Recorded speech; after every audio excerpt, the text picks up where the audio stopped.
नमस्कार फ्रेंड्स, रोज वॉइस में आपका स्वागत है। आज का कहानी का शीर्षक है बुद्धिमान राजकुमार की कहानी। रामगढ़ की रियासत के राणा रणबीर सिंह एक लोकप्रिय राजा थे।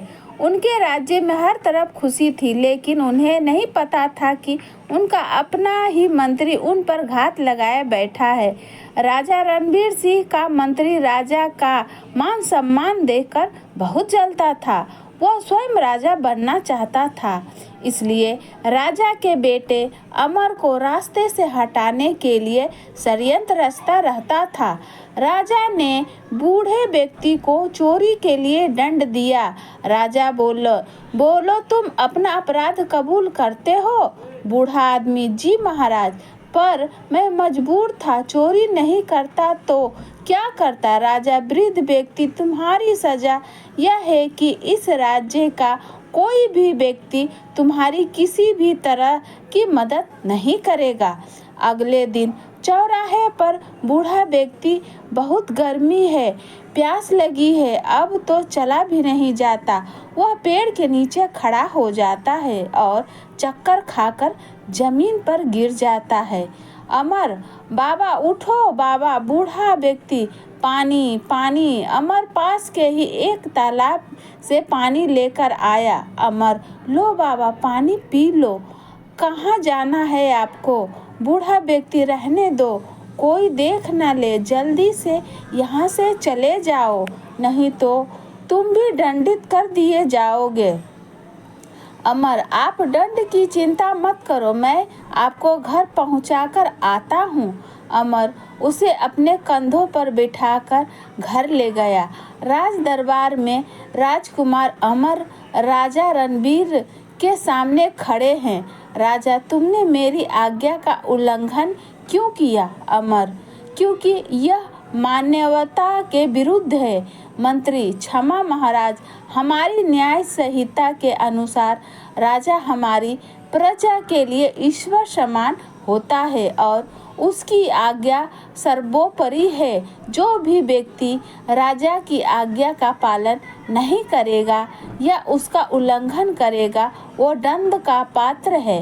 राजा, तुम अपनी गलती स्वीकार कर लो तो कोई भी दंड तुम्हें नहीं देगा। मंत्री, पर राजा, मंत्री जी, अमर, यदि मैंने गलती मान लिया तो कोई भी व्यक्ति कभी भी किसी दीन दुखी की सहायता नहीं करेगा। राजा, तुम राजकुमार हो, मेरे पुत्र हो, तुम दंड के भागी बनो तो महारानी का क्या होगा? सभा के बाहरी खड़ी प्रजा, अरे यह राजकुमार है, इसे कोई दंड नहीं मिलेगा। सच बात है, राजा अपने बेटे को बचाने के लिए न्याय की अवहेलना करके कोई न कोई उपाय निकाल ही लेगा। भैया, यदि किसी साधारण व्यक्ति ने राजा की आज्ञा का उल्लंघन किया होता तो अब तक तो उसे सूली पर लटका देते। देखना तो अब यह है कि राजा कैसे अपने बेटे को बचाता है। सेनापति, चुप रहो तुम लोग। सेनापति, महाराज, प्रजा का कहना है कि आप राजकुमार को दंड से बचाने के लिए न्याय नहीं करेंगे। मंत्री, महाराज, आप न्याय की मिसाल हैं, न्याय करना राजा का परम कर्तव्य है। राजा, राजकुमार, मैं तुम्हें एक राजा नहीं बल्कि पिता बनकर समझा रहा हूँ, अपनी गलती स्वीकार करो। सेनापति, महाराज ठीक कह रहे हैं, इसी से सबकी भलाई है। अमर, महाराज, मैं भी आप ही का पुत्र हूँ। मेरे दृष्टिकोण से मैंने एक प्यासे व्यक्ति की मदद करके कोई अपराध नहीं किया।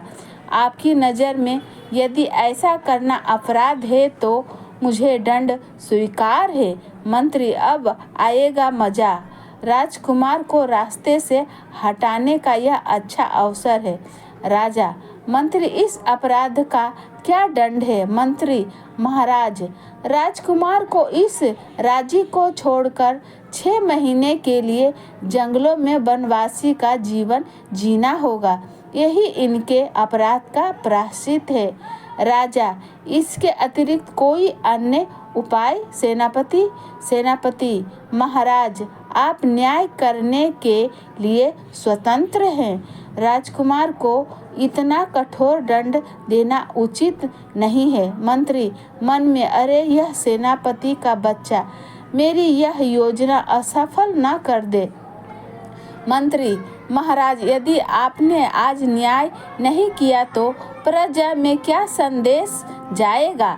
राजा, राजकुमार अमर को 6 महीना वनवास का दंड दिया जाता है। मंत्री, महाराज, आज आपने न्याय की मिसाल कायम कर दी। राजकुमार सामान्य वस्त्र पहनकर राजा और रानी को प्रणाम करके चले गए। वह जंगल में एक झोपड़ी बनाकर लकड़हारा बनके रहने लगा। अमर आज पता नहीं लकड़ी लेने के लिए कितना दूर जाना पड़ेगा। वह आगे आगे चलता रहा। उसे एक तालाब दिखाई दिया। उसने हाथ मुंह धोए तो पीछे से एक आवाज आई, दासी, अरे तुम कौन हो और यहाँ क्या कर रहे हो? अमर, मैं यहाँ पानी पीने आ गया था। दूसरी दासी, अच्छा, चलो अब जल्दी से यहाँ से चले जाओ, हमारी राजकुमारी आने वाली है। अमर, ठीक है, मैं चला जाता हूँ।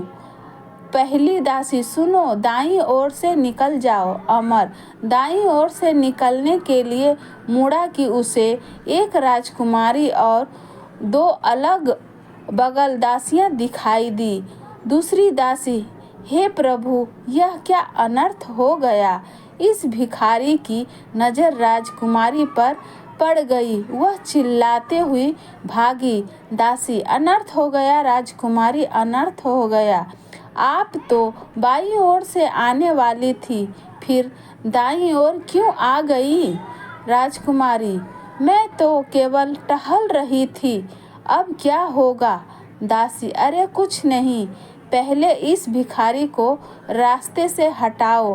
पहली दासी, तुम भागो यहाँ से, आज तुम्हारी वजह से अनर्थ हो गया।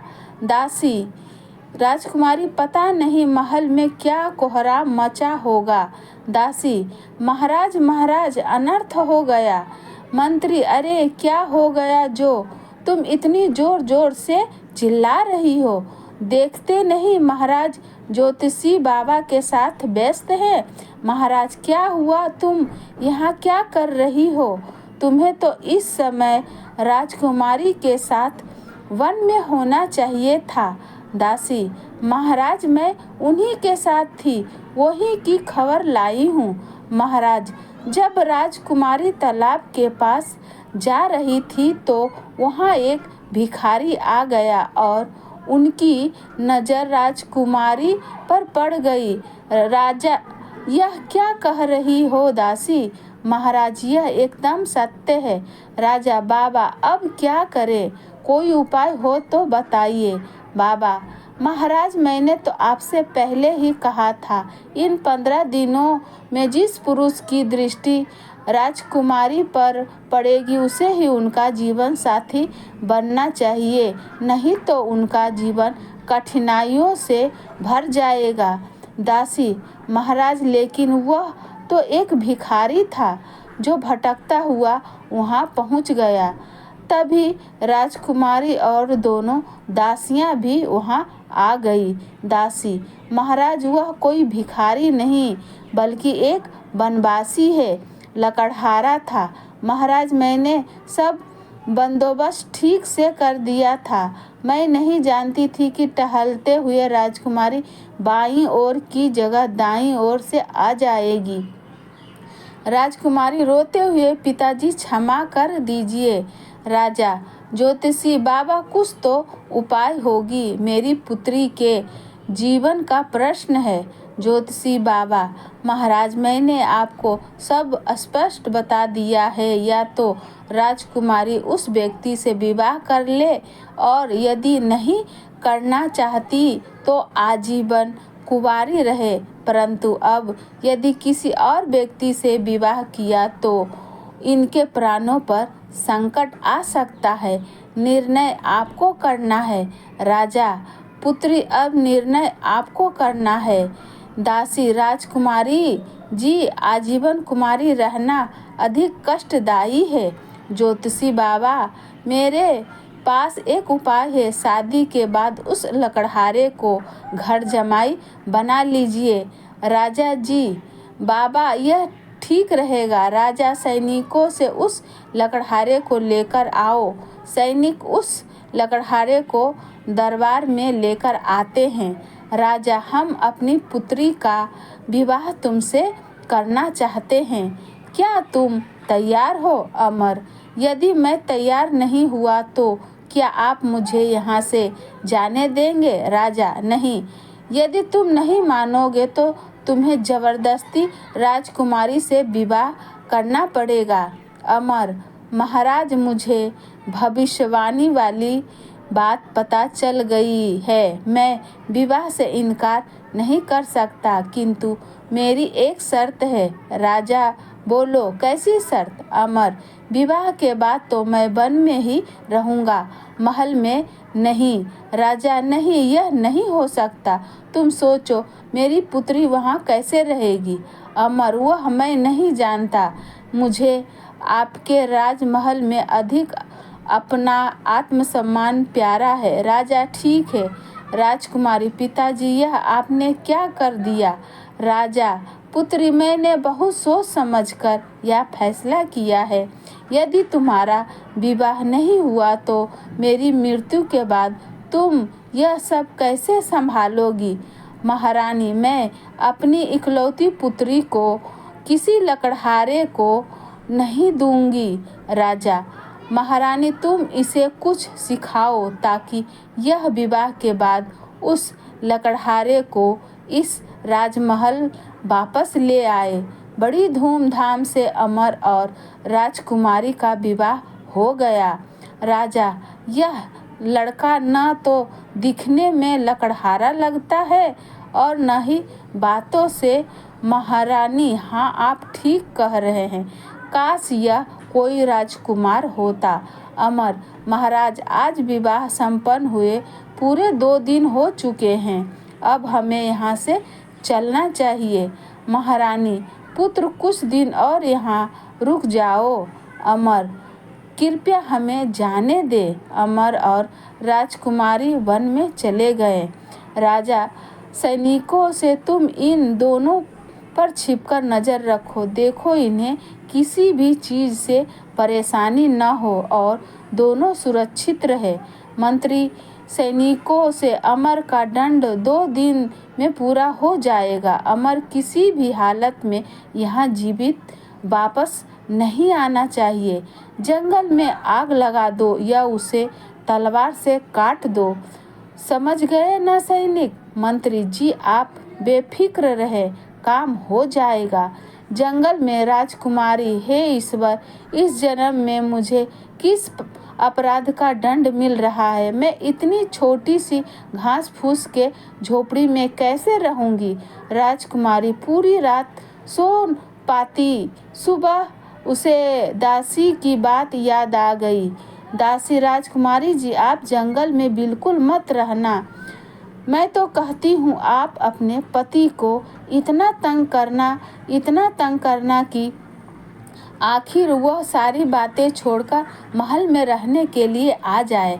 राजकुमारी, दासी ने बिल्कुल ठीक कहा था, मुझे ऐसा ही करना चाहिए।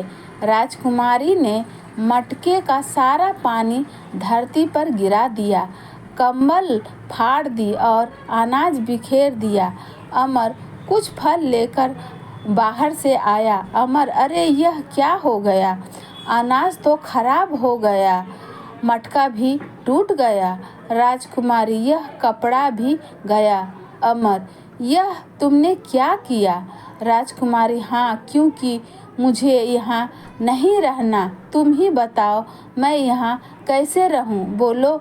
अमर, दंड पूरा होने में अभी 2-3 दिन शेष है। राजकुमारी, बोलते क्यों नहीं? अमर, तुम बस कुछ दिनों और सह लो, उसके बाद मैं तुम्हें एक रानी की तरह रखूँगा। राजकुमारी, ओहो, उसके बाद क्या कोई खजाना हाथ लग जाएगा? अमर, हाँ। राजकुमारी, झूठे कहीं के, मुझे बहला रहे हो? देखो रथ बाहर खड़ा है।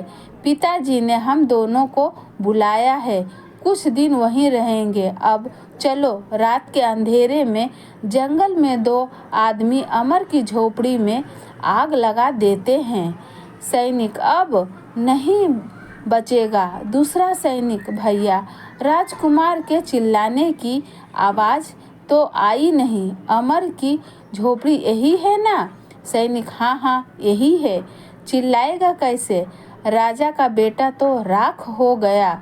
चलो अब भागो अमर राजकुमारी से। अब चलो यहाँ से, या यहीं अपने पिता के महल में रहने का विचार है?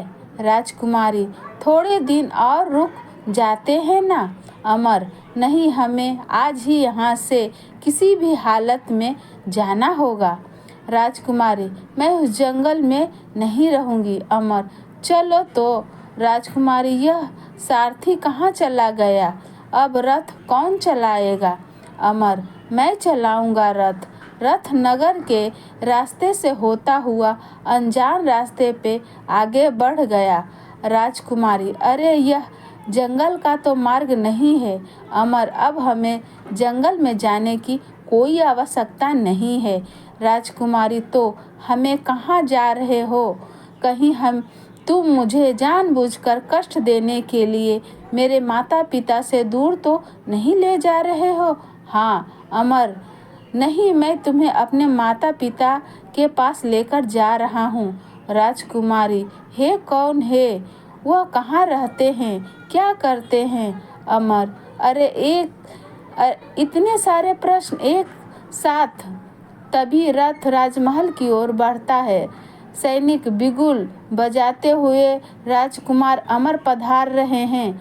राजा और रानी भाग कर आते हैं और उसके गले लग जाते हैं। महारानी, यह सुनकर तुम्हारे साथ सुंदर सी लड़की कौन है? अमर, राजा विश्वा की पुत्री मेरी पत्नी और आपकी बहू है। महारानी दोनों को आरती उतारकर दोनों को महल में ले आती है। तभी राजा विश्वा रस्सियों से बंधे 2 आदमियों के साथ वहां आ गए। अमर, पिताजी, यह राजकुमारी के पिता राजा विश्वा हैं। राजा, पधारिए महाराज, पधारिए। राजा विश्वा, अमर, मुझे सब पता चल गया है। महाराज, पहले आप अपने मंत्री को बुलाइए। राजा विश्वा, इन दोनों व्यक्तियों ने कल रात जंगल में राजकुमार अमर की झोपड़ी में आग लगा दी। राजा, चलो अब तुम दोनों सच सच बताओ, तुम दोनों ने ऐसा क्यों किया? वरना सैनिक, महाराज, हमें मंत्री जी ने ऐसा करने के लिए कहा था। वह नहीं चाहते थे कि राजकुमार अमर जीवित राज्य वापस आए। वह आपसे ईर्ष्या करते हैं। वह नहीं चाहते कि राजकुमार अमर राजा बने। राजा, सेनापति, मंत्री और इन दोनों सैनिकों को तुरंत कारावास में डलवा दो। राजा, मुझे क्षमा कर दो मेरे पुत्र, तुम सच में बहादुर, निडर और एक अच्छा राजा बनने योग्य हो। मुझे तुम पर गर्व है राजा विश्वा, और हमें अपने जमाई राजा पर नाज है। क्यों बेटी, अब तो खुश हो ना? उसके बाद राजकुमार अमर और राजकुमारी दोनों खुशी खुशी महल में रहने लगते हैं। तो फ्रेंड्स, ऐसी कहानी सुनने के लिए इस चैनल से बने रहे। इस वीडियो को लाइक करें, शेयर करें। अगर आप इस चैनल पर नए हैं तो चैनल को